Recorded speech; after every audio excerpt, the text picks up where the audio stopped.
Hello, everyone, and thank you so much for joining this training on volunteerism and how to get involved in your community. My name is Mackenzie Beal, and I am a part of the community giving team here at Mile High United Way. And just so excited to dive into this with you all. I'm joined by my colleagues Yael and Marissa, who will be speaking to volunteerism as well.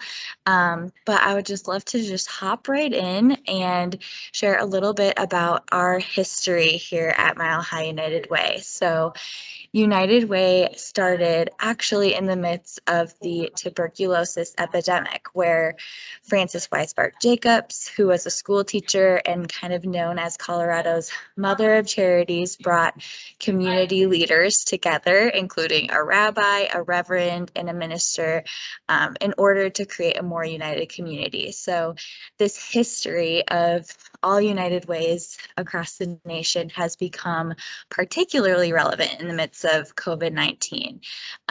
So we recognize now more than ever that coming together as a community, especially through volunteerism, is so important. And it isn't just the work of a single nonprofit that powers the community.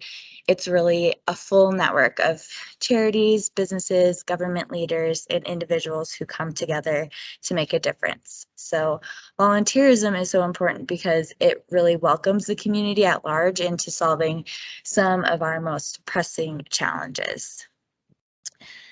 And today, United Way is a worldwide network. So we want to highlight that 2.6 million people worldwide volunteer with United Ways in order to improve lives and create opportunities for all. So whether you're in Denver and wanting to get connected to us at Mile High United Way, or if you're in another location, there is likely a local United Way near you that can help support your volunteer ambitions.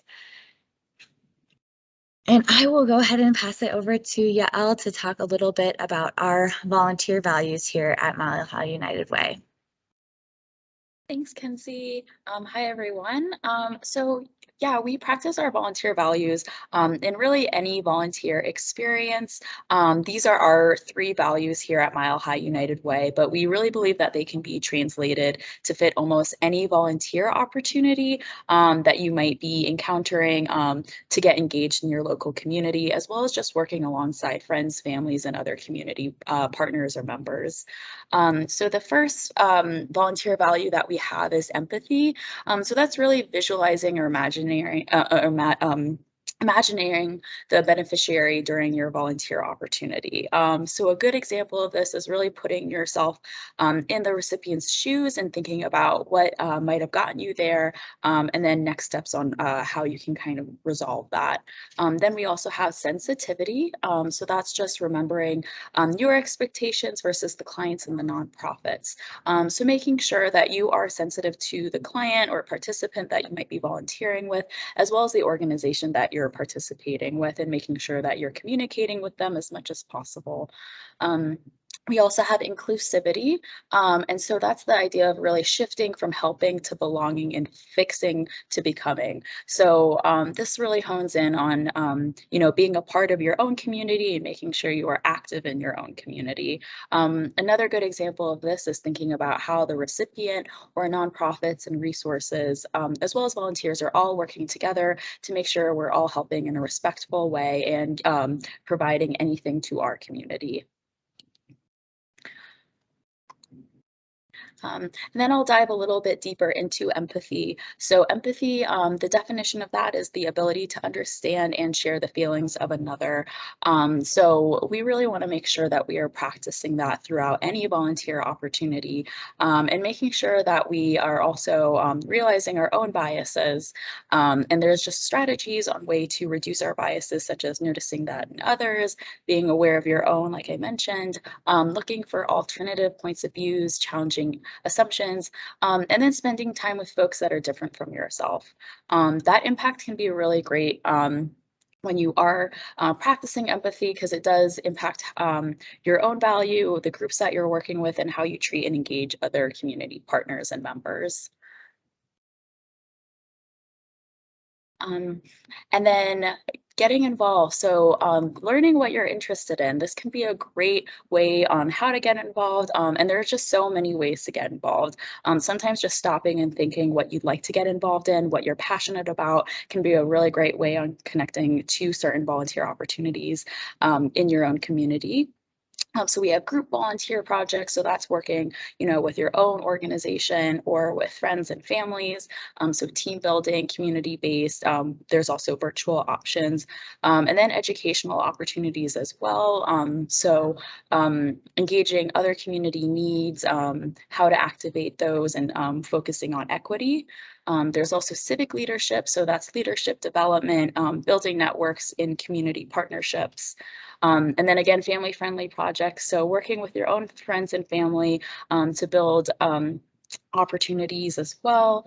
And then policy and advocacy. So that can be through skills-based volunteering and really building out that systemic change and approach with local community partners. And then finally, skills-based. So identifying your own skills and using those for volunteer opportunities with community partners, whether that's through communications, marketing, tax help, tax support, anything like that as well. So choosing what you are really passionate about and then using that for volunteer opportunities. And then I will pass it over to Marissa. Thanks so much, Al. Hi, everyone. I'm Marissa Way. I am also on our community giving team here at Mile High United Way. When thinking about how you want to be able to donate your time, I think it's so important to emphasize that there is no right or wrong way to give back to the community. And so I encourage you to think about ways that might be a little outside of what you might think of as traditional volunteering. But there are so many ways to be an amazing volunteer, whether that is connecting nonprofit stakeholders to community members or business leaders, being an ambassador to really tell the story of a nonprofit or cause that you care about, advocating on a systemic level. So whether that is getting involved in local bills and advocating for certain causes, that is super important as well. And last but not least, just to be able to share your expertise as a professional can be really invaluable to so many nonprofits in the community as well. I'd also like to share a little bit about the impact of volunteering. So when you give back to your community, that impact really becomes immeasurable in so many ways. So when you give back, it creates those warm fuzzies. It makes you feel great. It's fun to do with friends, family members, teammates, and really overall can improve your own mood and outlook. But in addition to that, when you volunteer, you give back about $28 per hour for every hour that you volunteer. So about 4 hours of volunteering is equal to approximately $112 that is invested back in our community. So it really makes a huge difference, not only to nonprofit partners, but community members as well.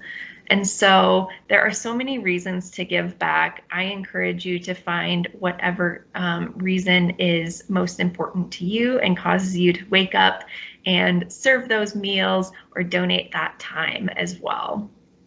So from all of us, I just want to say thank you so much for being interested in volunteering and wanting to learn more about ways that you can donate your time back to our community. Thanks.